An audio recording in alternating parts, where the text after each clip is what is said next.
One of the best-looking new PlayStation shoot-'em-ups is an update of the coin-op classic Commando. In Lone Soldier, you play a fearless, muscle-bound mercenary who must fight his way through an entire army in order to kill a corrupt dictator. The game features a variety of missions set in spectacular 3D landscapes and lots of wanton destruction. Lone Soldier will be out next month. The classic Amiga shoot-'em-up Z-Wolf has spawned a sequel. Z-Wolf 2 Wild Justice places you again in control of a futuristic helicopter with orders to wipe out the nasty Ecliptico Corporation. There are 4 new vehicles to control, varied missions to accomplish, and an open 3D game environment to explore and destroy at leisure. Z-Wolf 2 is compatible with all Amigas with 1 meg or above, and it will be out soon. There are lots of pinball games around at the moment, and one of the most realistic is Pro Pinball. Although it has only 1 table, it's possibly the most accurate simulation yet, with a fully featured play area, some stunning 3D graphics, and an authentic-looking scoreboard. Pro Pinball will be out on PC CD-ROM at the end of this month, with a PlayStation version to follow. And now for some more of this week's games releases, reviewed by our expert panel. Super Skid Marks is not what you think. It's a multiplayer racing game for the Mega Drive. Your car skid and slide around 24 different tracks, making delicate control a must. Although your competitors' vehicles always look the same, you can choose to race in 6 different cars, from humble minis and monster trucks to a Formula 1 racer. But driving the cows is utter madness. Here's Lisa. This is a cross between Micro Machines and Off-Road Racer, and I love both those games, but somehow it's not quite as good. You can choose to play on your own against the computer cars or against 3 friends in a 4-way split screen, but it's really difficult to see what's going on. A great tactic is to bash into cars and knock them out of the way. It takes a while to master the handling of the car. You have to skid around the track rather than drive. Even with the addition of amusing vehicles like the cows, there's still nothing special about the gameplay. Even though the graphics are very basic, it's still a real laugh, especially in multiplayer mode. I found this game really annoying, because if you make one mistake, there's no way of catching up again. And the scores for Super Skid Marks, an average 3 from the boys, a hard to control 2 from the girls. Warhawk is a futuristic flight simulator for the PlayStation, but don't panic, the emphasis is on fast arcade action rather than boring realism. In your high-tech aircraft, you must destroy tanks, planes and gun emplacements before launching an assault on the statutory end-of-level fortress. Here's Adam. This is a new style of game for the PlayStation, and it's fast and full of action. The objectives of the game are to kill virtually everything in sight and collect a preset number of canisters of red mercury, which you'll find at the end of each level. You get a range of weapons to attack the enemy with, such as rockets, swarmers and plasma cannons, but those enemies in the air are much harder hit than those on the ground.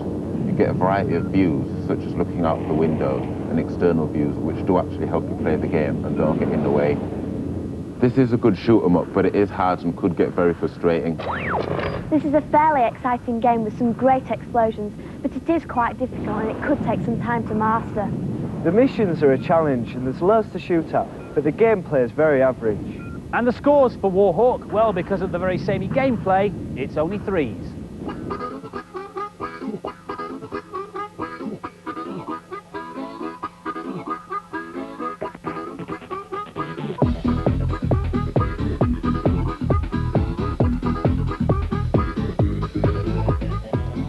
Safe.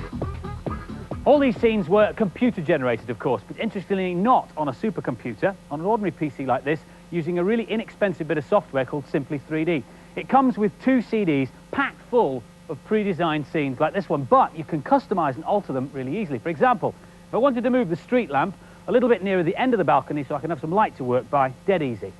In the bottom left-hand corner are all the objects that are in this scene. Look, there's the benches and all the other bits and pieces. Down at the bottom here is the street lamp. So I click on the street lamp. What the computer has done there is turn the picture into a wireframe model. That's because it's easier for it to do the necessary calculations when you move things if the picture is in a wireframe version. Moving it couldn't be simpler. Click on the left-right icon at the top here and just drag the street lamp to the left. Now, obviously in doing so, it's ended up a little bit above the balcony here, so I'll click on up-down and just move it a little bit further down. It's as simple as that. There are other objects as well that you can move into the scene. This knight, for example, is made up of all these different objects. Let's take the knight and put a wireframe version of him into the scene we're working on. And there he is. Now we can move him in the same way as we moved the street lamp earlier on. I'll just put him over here to protect me from marauding gladiators. Now we have to re-render the picture, which takes a bit of time, so while the computer's thinking about it, here's some scenes I did earlier on. There's a Jurassic scene here, complete with dinosaurs. And one thing I did discover was that by adding shadows, the resulting picture looks much more realistic. For example, here's a picture without shadows. Now look at the difference when I've added the shadow. Once you're happy with your scene, the best thing is you can program a virtual camera to fly around it. And here we are back in my finished scene. Oi, Sir Galahad, you haven't seen any gladiators hanging around, have you? I think you'll be safe now, Andy. With Christmas coming, it might be easier to persuade your parents to buy you a computer than a console, because there's lots of educational software around. But a console is much cheaper and easier to use. Here's Virtual Violet with the pros and cons of each.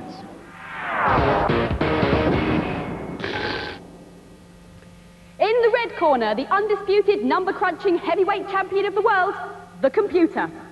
In the blue corner, weighing in with a significantly lighter price, the inflexible but absolutely dedicated games console. Keep it clean. In the battle of the formats, the PC seems to be striking the most blows at the moment. Despite the new consoles, top forthcoming games, like Heart of Darkness, do seem to be getting a lot of attention. And of course, if you need to be really hip, you've got to get yourself connected to the net. And you need a computer for that, don't you? Well, actually, the consoles are punching back. There's already some kit that allows CDI owners to hook up to the net straight from their joypads. Soon the Saturn's going online, and the PlayStation will certainly follow suit. So, in a year's time, we could be surfing the web straight from our TVs. But not while bad influence is on, all right? Just imagine, when your Saturn is hooked up to the net, you could be visiting the Daytona site and playing against other people over the modem. But isn't it going to be a little awkward hooking up to the net with a joypad? They're made for games, not email. Don't you worry, the consoles are having keyboards designed for them. But as well as a keyboard, won't you need something like a hard disk to store all the stuff you've downloaded? And a mouse will be handy. The fact is that the souped-up super consoles of tomorrow will end up looking more like multimedia PCs. In the battle of the formats, we could be heading for a split decision. Sorry. Virtual Violet, or perhaps in those shorts it should be Virtual Violence.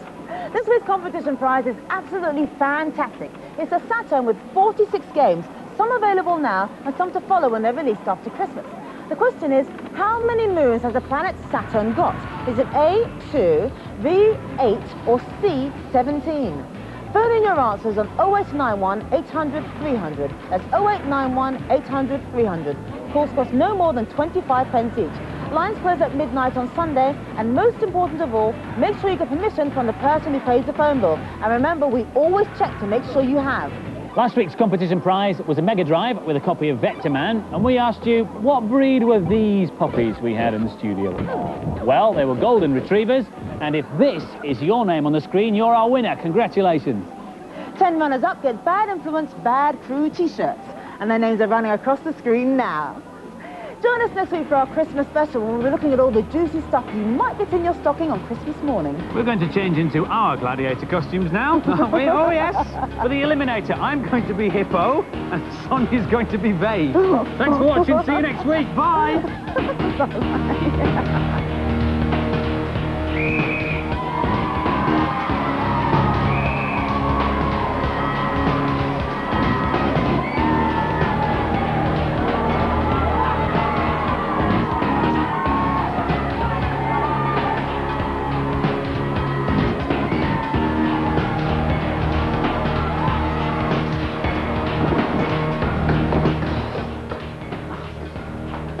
Okay.